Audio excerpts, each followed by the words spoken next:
Market.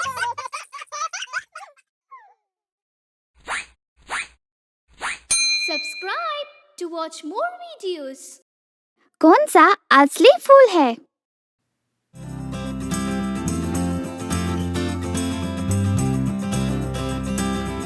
एक हरा भरा देश में एक विशाल महल था। उस राजा को पड़ोसी देश राजा ने उसे एक अमूल्य खजाना उसके गही के पास देकर भेजा था। महल की राजा ने पड़ोसी देश का गही को आप क्या ले आए हो कहकर पूछने लगा। उस गही ने राजा से कहा, हमारे देश की राजा आपको एक अमूल्य खजाना उनकी समूची चिन्हक भेजा था। महल की राजा पड़ोसी देश की राजा को धन्यवाद दिया था। महल की राजा ने पड़ोसी देश से आया हुआ अमूल्य खजाना को रक्षा करने के लिए एक चालाक आदमी को ढूंढ रहा था। महल में रहे हुए लोगों ने एक आदमी के लिए सोच रहे थे।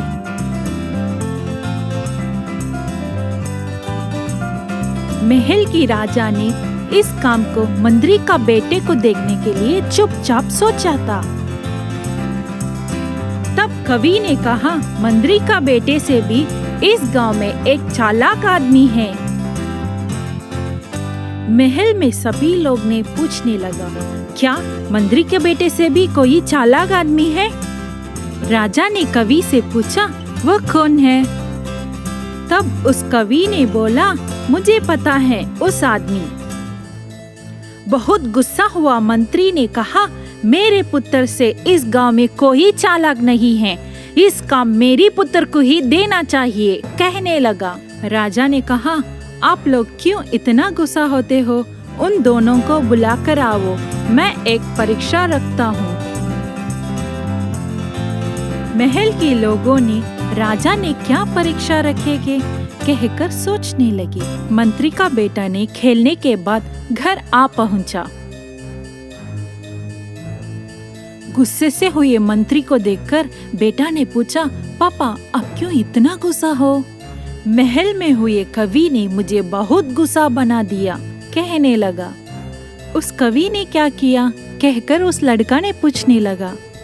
राजा ने अमूल्य खजाना को रक्षा करने की काम आपको देना सोचे थे, लेकिन कवि ने कहा, मुझे एक चालाक आदमी मालूम है कहने लगा, इसीलिए ही मैं बहुत गुस्सा हो गया कहकर मंत्री ने बोलने लगा।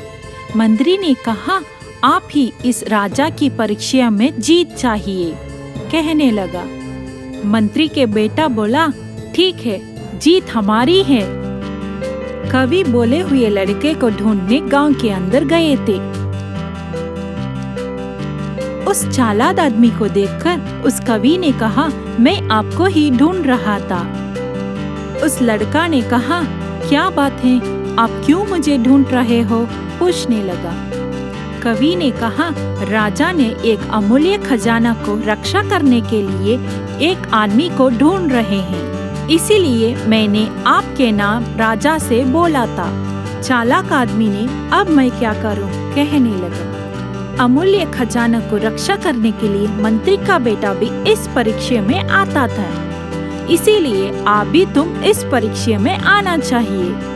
उसे उस चालाक आदमी ने कहा, डरो मत, मैं आपका इज्जत बचाऊंगा, मैं आपके साथ महल को आता हूँ कहकर महल को चलने लगे।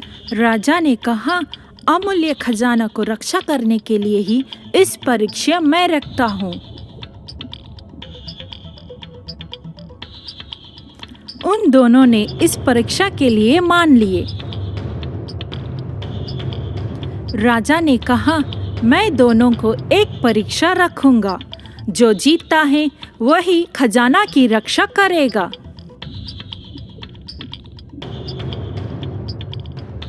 राजा ने गही को कहा, फूलों के फूलदान लगाने को। सभी ने बहुत विचार से देखने लगे।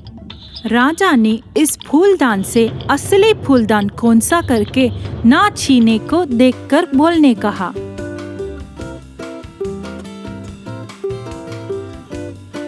महल की सभी लोगों ने बहुत उत्साह से इस परीक्षा को देखने लगे।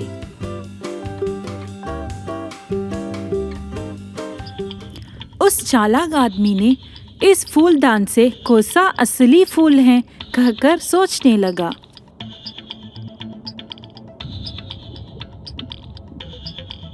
राजा ने परीक्षा शुरू होने कहकर मंत्री का बेटे को पहले परीक्षा करने कहा था। मंत्री का बेटा पहले परीक्षा के लिए आया था। मंत्री का बेटा फूलदान के सामने जाकर कौन सी असली फूल है कहकर सोचने लगा। मंत्री का बेटा फूलदान को इधर उधर देखकर एक फूल को उठाकर गई के पास दिया था।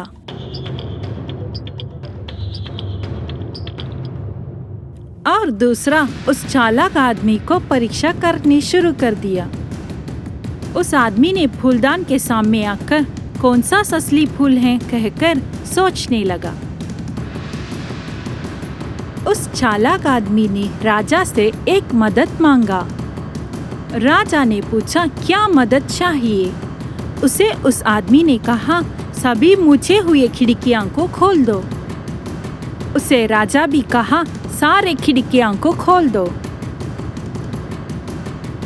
खिड़कियां खोलते ही एक मधुमक्खी ने उस फूलों के पार आए था।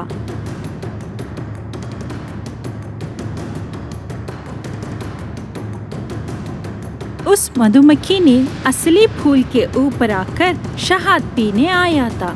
जिस फूल पर मधुमक्खी बैठा उस फूल को लेकर यही असली फूल है कहकर राजा के पास गया था। फूल देते ही उसने कहा यही असली फूल है।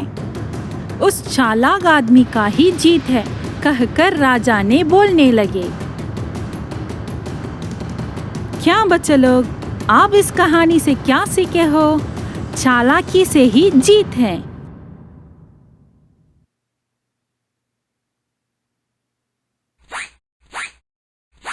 Subscribe to watch more videos.